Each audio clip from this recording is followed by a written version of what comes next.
Hi, Alex here, another round of SAT. Today we're going to be going through the reading section. I'm only going to do one passage just to demonstrate the idea of what we're going to be hoping to do. One of the things that I always tell my students is to read actively, and sometimes they're not sure what that means. So today I'm going to demonstrate on a passage that I have never seen before what active reading means to me. So let's go ahead and get that up on the screen here so you can see what I'm looking at. This is from a PSAT that was given a number of years back, but I have not yet done this one myself. So without much further ado, let's go ahead and dive right in here. And as I read through the passage, what I'm going to do is articulate my thoughts and what I expect I'm going to be tested on. So as I read, you'll see me underlining certain things, and then I'm going to take a guess at what the test makers might ask. So I'm also going to start a timer on this so that you can see that even with the annotations and the verbalization, it doesn't take too much time. So I'll read it out loud, which of course you wouldn't do during the test. When she began occasionally calling herself October, so that's the woman's name, which we now know that the title is about a girl. She was only 10 years old. Others said it was ridiculous. She was nobody trying to be somebody. So calling herself October was perceived to be a way to stand out by others, but what did it mean to her is maybe a question that I might be asked. But she made convincing noises about given names. How you could give one to yourself. How it could be more like you than your real name, so she compares it to your real, quote-unquote, real name. She never dared say she hated the name that her father saddled on her, so we might infer that she does indeed hate the name, and it was given by her father. The word saddled implies that. Never said the new name had anything to do with the memory of her mother, who had lost her life. Just from the memory of her mother, we know that she's dead, but they go ahead and say it anyway. Instead, she had mentioned all the strange names of people they knew, like Daybreak Honor, and a classmate's aunt, 14. The pastor of their church had named his daughter Dainty. So there's unusual names in the town. And she compares hers to theirs. Usually the fact that it had made people stop and consider. So pointing out the unusual names of other people, by comparison, hers does not seem so strange. So what I expect the test makers to ask, well, where did she get her name? How do people react to it? How does she justify choosing her own name? How does she feel about the name that her parents give her, which we don't know yet? Then when she was a girl turned to grown, 17, that's an interesting structure there. I don't know what they might do with that. Struck by her own strangeness and by the whole idea of seasons. So she views herself as strange. She had put it on like a coat and fastened it around her. October was her name. Mid-morning on a flaming day in that season, a Saturday, October sat in the upstairs kitchenette at Pemberton House, sewing on her black iron Singer, which is a type of sewing machine. It was 1950. She was 23 and thanking her lucky stars for a room in the best house for Negro women teachers in Wyandotte. Whatever that is, county, it doesn't matter. So we get an idea here that she is a African American, or at least black. We don't know if she's American. Situated in the middle of the block in whatever avenue, the two-story white clapboard set the standard for decent, with its deep front yard and arbor-like pear trees, its clipped hedges and painted wicker chairs in the porch. So they go into describing the setting of Pemberton House, and they do make the distinction that this is the best house that black women teachers could get. So that might be an important element to why choosing her name was important. It allowed her to pick her own identity in a time, 1950, when perhaps it was not easily done. From her window, she could look down on the backyard and see Miss Pemberton's precious marigolds bunched. So Mrs. Pemberton is the owner of the house, apparently. Bunched along the back fence. In front of them, a few wilting tomato plants, short rows of collard that waited to be tenderized by the first frost. Miss Pemberton. Okay, so it's talking about the garden here, somewhat neglected garden. A few months before, the same June day that Cora had pushed her to take advantage of the vacancy coming up at Pemberton House. October Brown that's our last name is Brown, had knocked on the door so she hoped to get the job. It was recommended to her and she hoped to get it. Sometimes they might ask what the attitude was. Word was that you had to know somebody. Her cadet teacher year at Stoke School had lived with the Reverend Jackson and his wife. Not so bad, but further away and further down the scale of nice. Mr. Pemberton, in undershirt and suspenders, had opened the door, but his wife, Lydia Pemberton, on gold hoops, sparkling crown, silver braids, had invited her in. So there's a contrast between the man of the house and the woman. He's a little unkempt, and she's very well dressed. We don't take nothing but school teachers, Miss Pemberton had said. When October explained that indeed she was a teacher, Miss Pemberton looked her up and down, whereabouts. So that indicates maybe some doubt from Mrs. Pemberton. Expect that we might be asked about that. October had told her about her cadet year at Stowe, her room at the Jackson's place mentioned. So giving her references, essentially. Unmoved, uninterested. So she was unmoved by the references and uninterested. Y'all are getting younger every year. You know any of the other girls here. So again, prying, looking for more. October explained that Cora Jocelyn Jones had been a lead teacher at Stowe and become good friends, mentioned of established and a good citizen, had finally said, okay. So she needed to have a recognizable connection.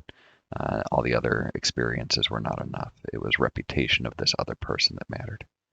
Follow me, led October to two-story tour of hardwood floors, high ceilings, again describing this house. None of it really matters, but what does matter is the impact that it makes. So it's an overwhelming sense of luxury, it seems. Women's rooms, Pemberton did tap lightly before she charged in, highly quality. Yeah, again, just reiterating the luxury and the no nails allowed papered walls. Yeah, exactly. Photographs, though, on desks and floor lamps, swing chairs, so photographs everywhere. Then she showed kitchenette, larger bedroom. So she's getting a tour of the house right outside that window there. And as they backed down the stairs, Miss Pemberton told her to note certain terms that nobody under the roof smoked or drank. So she's setting the rules of the house here. Women could have, no men were allowed upstairs, but the women could quote unquote have company, so they could have boyfriends in the sitting room. Yes, October understood. Yes, she was lucky to have her kitchenette. Cool. So let's go ahead and do these questions. We only get 13 minutes per passage, and we're down to 7 minutes consumed. So let's zip along. In the passage, people react to October's decision to rename herself by no, they didn't praise her, admitting they were not jealous. They did not praise her. They might consider her arrogant. They did not consider another name. Line 20, focus of the past shifts from what? So line 20, that shifts from her name to the setting of the house. Don't be fooled, this is not evidence to this question. That is a common trap that I see students getting hooked into. So, analysis key decision made by character, summary of its consequences, no consequences. Description of how a character perceives herself, description of how others perceive her. No, that happened earlier. An affectionate portrait of a character, objective survey of her interactions with others, maybe. Youth, to more discussion of her adult life. I kind of like that one.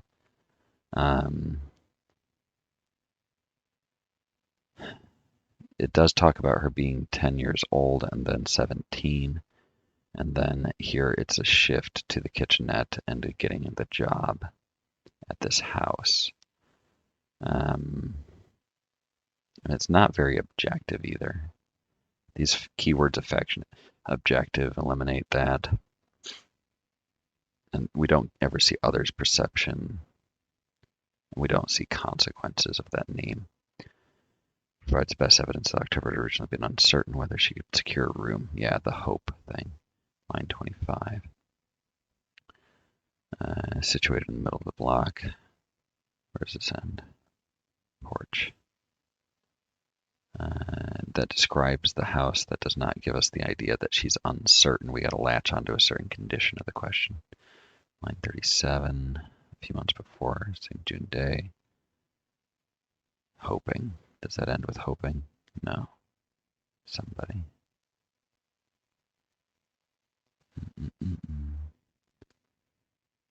Word was that you had to know somebody. So there it is. It contains the hoping line, so I'm pretty convinced that it's that. Might as well check the other line. 41. Forget it, teacher. No. 49. No. It has to tell us that October was uncertain, not anybody else. So that's why it's the thing about hoping. Unmoved. I remember that. She was unmoved. She was not convinced. So unimpressed. 11th paragraph, the description of the rooms Pemberton House serves to do what? Yeah, I anticipated this. No. We don't know about their tastes. They don't evaluate it that way. Establish the house well kept and carefully furnished. Yep. Nope. Alienation. Ooh. Do we get a sense of alienation? I'm not convinced that that has enough support. So I'm thinking it might be B. I may regret that decision. It might be D. I'm going to go with B.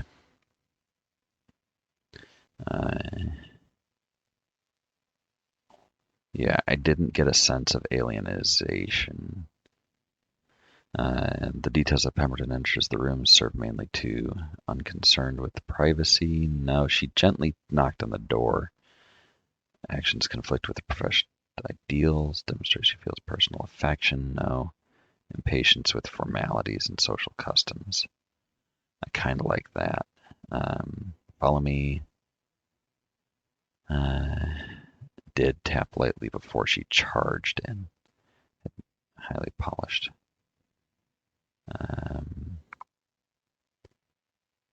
Told her in no uncertain terms. Yeah, she's not got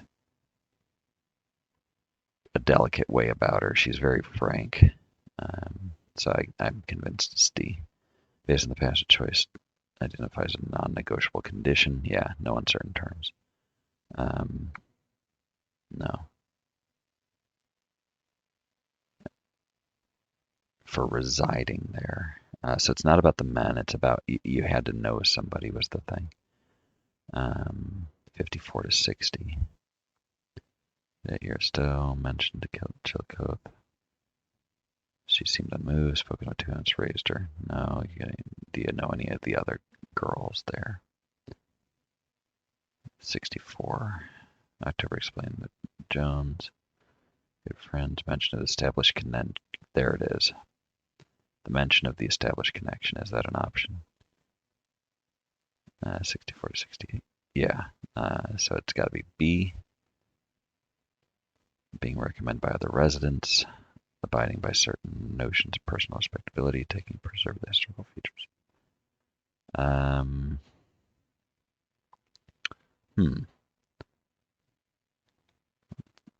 69, follow me. No, that's not about the conditions anymore. 85, no men. Abiding by certain personal respectability. It's not about the historical features. Being recommended by other residents. Belong to a family of good standing. It was a connection. It wasn't belonging to the family. So that leads me to believe that that's a decoy. I think it must be that a condition of staying there. I think it must be about the men. So 85 to 90 and personal respectability. Can't appear to be sleeping around in the context repetition of the word yes, rated long-term plans, illustrate a shift in attitude, underscore satisfaction, intolerance of viewpoints differing from her own. Yes, she understood. Yes, she was lucky to have it.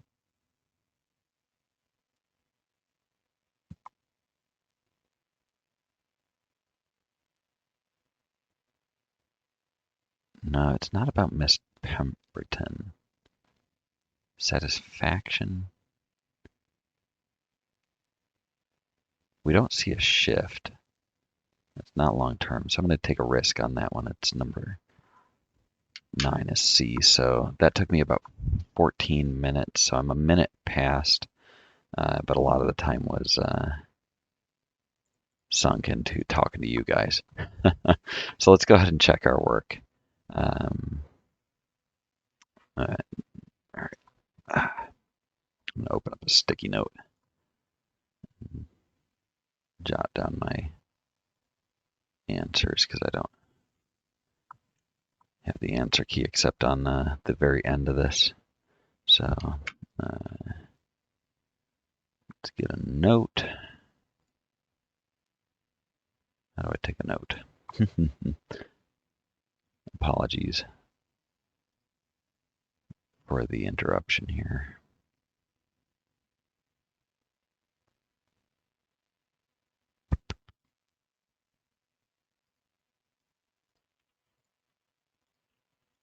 So just jot them down. So C, D, B, A.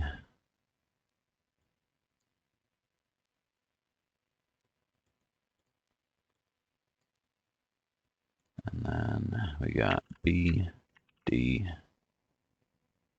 C, D, C. All right. Let's scroll on down to the answer key. So we got CDBAB, CDBAB, yep. ACDC, ACDC, so I missed that one. Number 8, wait, 8 is fine. Number 6, 6 was the one. So number 6, I said D. Yeah, that. Oh, yeah. A makes a lot of sense. So portray her as somewhat unconcerned with her tenant's privacy. She barged in, impatient with formalities and social customs. That actually is contradicted by the final paragraph with the niceties of the ladies needing to keep up appearances, no men in the house, that type of thing. So the formalities she's very much concerned with and having connections to high places. So yeah, that tricky question.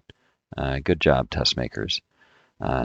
So to reiterate some of the things about active reading,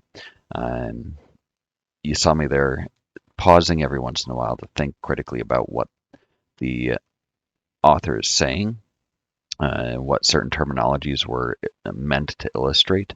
I'm not just reading to comprehend what the movement of the text is.